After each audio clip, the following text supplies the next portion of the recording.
નમસ્તે વહાલા વિદ્યાર્થી મિત્રો, ફ્રી ક્લાસમાં આપ સૌનું હાર્દિક સ્વાગત છે. કેમ છો બધા? મજામાં ને? મિત્રો, આપણી આસપાસની દુનિયા કેટલી સુંદર અને અદ્ભુત છે, ખરું ને?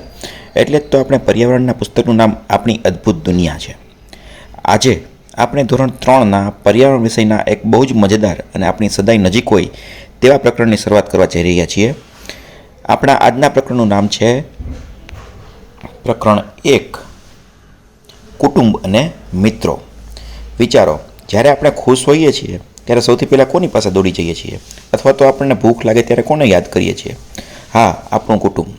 સાંજે રમવા માટે કોની જરૂર પડે? આપણા વહાલા મિત્રોની. તો બસ આ પ્રકરણમાં આપણે એ જ શીખવાનું છે. કુટુંબ એટલે શું? સંયુક્ત કુટુંબ અને વિભક્ત કુટુંબ વચ્ચે શું તફાવત છે? આપણા જીવનમાં માતા પિતા, દાદા દાદી અને મિત્રોનું શું મહત્ત્વ છે, એ વિશે આપણે અહીં અભ્યાસ કરીશું. તો ચાલો આપણે એનો અહીં શરૂઆત કરીએ. મારા બે ભાઈઓ છે, મોટા ભાઈ બંકુ અને નાનો ભાઈ બીસુ. અમે સાથે મળીને સંતાકુકડી રમીએ છીએ. તમે જાણો છો કે સંતાકુકડી કેવી રીતે રમાય? હા, અમે જાણીએ છીએ સંતાકુકડી કઈ રીતે રમાય. મિત્રો, આ પ્રકરણમાં આપણે સ્વાધ્યાયના પ્રશ્નો જોવાના છે. પહેલાં સ્વાધ્યાયના પ્રશ્નો આપણે જોઈશી, જેમાં પહેલું છે, પહેલાંના કુટુંબના સભ્યોમાં કોણ કોણ છે? ત્યારબાદ છે, જ્યારે વરસાદ આવે છે ત્યારે તમે અને તમારા કુટુંબના સભ્યો શું કરો છો? તો જેનો જવાબ આવશે, જ્યારે વરસાદ આવે છે ત્યારે વરસાદમાં નાહીશું અને ગરમ ભજીયા બનાવીશું. શું તમે વરસાદના ગીત વિશે વિચારીને વર્ગમાં તમારા મિત્રો સાથે તેને ગાઈ શકો છો? તો કે હા, અમે ગાઈ શકીએ છીએ. ત્યારબાદ મિત્રો આવે છે, તમારા કુટુંબના નામ અને નામ નીચે આપેલા કોષ્ટકમાં લખવાના છે. તો આપણા કુટુંબમાં જેટલા સભ્યો રહેતા હોય એટલા નામ અહીં આપણે લખવાના છે.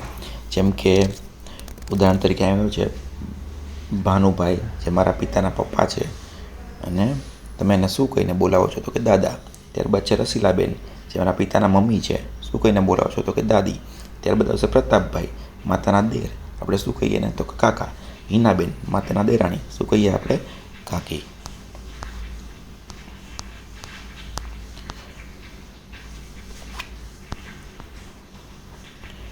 ત્યારબાદ મિત્રો આવશે સ્વાધ્યાયના પ્રશ્નમાં, તો કે ચર્ચા કરો છે. તમે તમારા કુટુંબના વડીલો, અન્ય સભ્યો સાથે કઈ રમતો રમો છો? તો કે અમે અમારા કુટુંબ સાથે ચોપાટ, ચેસ અને કેરમ જેવી રમતો રમીએ છીએ. તમારા ઘરે અથવા તમારા આડોશ પડોશમાં કયા પ્રાણીઓ આવે છે? તો કે કૂતરો અને ગાય. શું તમે ક્યારેય તમારા ઘરે આવતા પ્રાણીઓ સાથે ખોરાક વહેંચ્યો છે? તમારો અનુભવ જણાવો. તો કે હા, અમે ખોરાક વહેંચ્યો છે અને અનુભવ સારો રહ્યો છે. ત્યારબાદ મિત્રો સ્વાધ્યાયના પ્રશ્નમાં, તમે તમારા કુટુંબમાં જોડાયેલી પ્રવૃત્તિઓ નીચે આપેલી છે તેમાં સાચાની નિશાની રંગ પૂરવાના છે. જેમાં સાચાની નિશાની કરેલી છે, તમે જોઈ શકો છો.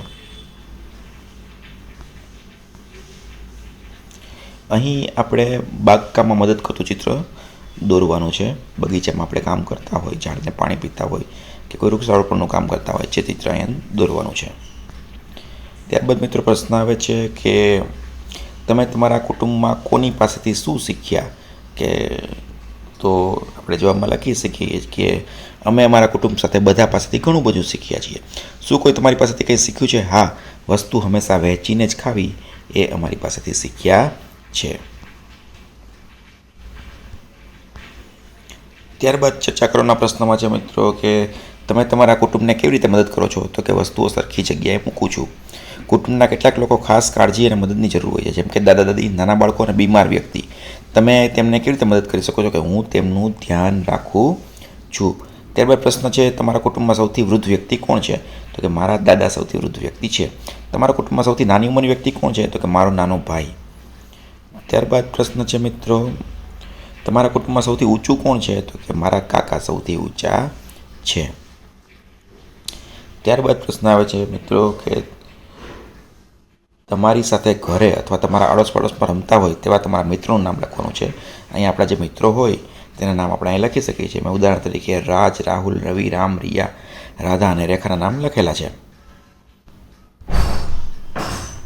ત્યારબાદ મિત્રો નીચેનું ચિત્ર જુઓ અને બોલતા તેના કુટુંબના તમામ સભ્યો સાથેના સંબંધો લખવાના છે. અહીં બેલાનું ચિત્ર આપેલું છે અને તેના કુટુંબમાં શું થાય એના ચિત્ર આપેલા છે, જ્યાં તમે લખી શકો છો કે આ પેલાના પિતાજી છે, આ બંકુ છે, આ દાદી છે, આ દાદા છે. એવી રીતે નામ તમે લખી શકો છો. બિચ્સુ છે, સીરુ છે, કુસુમબેન છે, મમ્મી છે, તે બધા નામ અહીંયા આપેલા છે. તમારા કુટુંબના સભ્યોનું ચિત્ર અને કુટુંબ વૃક્ષ દોરી તેમની સાથે તમારા સંબંધો લખો. તેમને પાના નંબર 13 પર એક ઉદાહરણ આપેલા છે. તો કે હું વચમાં ચાખ્યું છે, પછી છે પિતા, માતા, મારા દાદી, દાદા, ભાઈ, કાકા, કાકી અને બહેન. ત્યારબાદ મિત્રો તમારા કુટુંબની મુલાકાત લેનાર સંબંધીના નામ લખો અને તેમની તમારી સાથે શું સંબંધ છે તે પણ લખો. આપણે કુટુંબમાં જે વ્યક્તિ આપણી મુલાકાત લેવા આવે, ઘરે આવતા હોય, તેમના નામ અહીં ઉદાહરણ તરીકે આપેલા છે. એને તમારી સાથે શું સંબંધ છે તે આપણે અહીં લખવાનું છે. જેમ કે રાજભાઈ માતાના ભાઈ છે અને મારા મામા થાય છે. રાહુલભાઈ જે ફઈના પતિ છે, જે મારા ફુવા થાય છે. નિકિતાબેન પિતાના બહેન છે, જે મારા ફઈ થાય છે. માનસીબેન છે મામાના પત્ની છે અને મારા મામી થાય છે. વિનયભાઈ પિતાના ભાઈ છે, મારા કાકા થાય છે. અને વીણાબેન માતાના બહેન છે, જે મારા માસી થાય છે.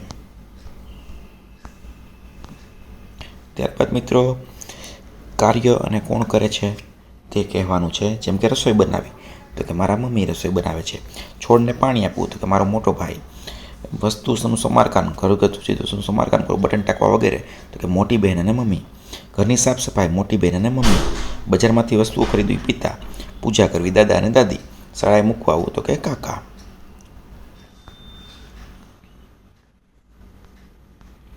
આ સાથે આપણો અહીં પાઠ પૂર્ણ થાય છે. See you in the next video. Thank you.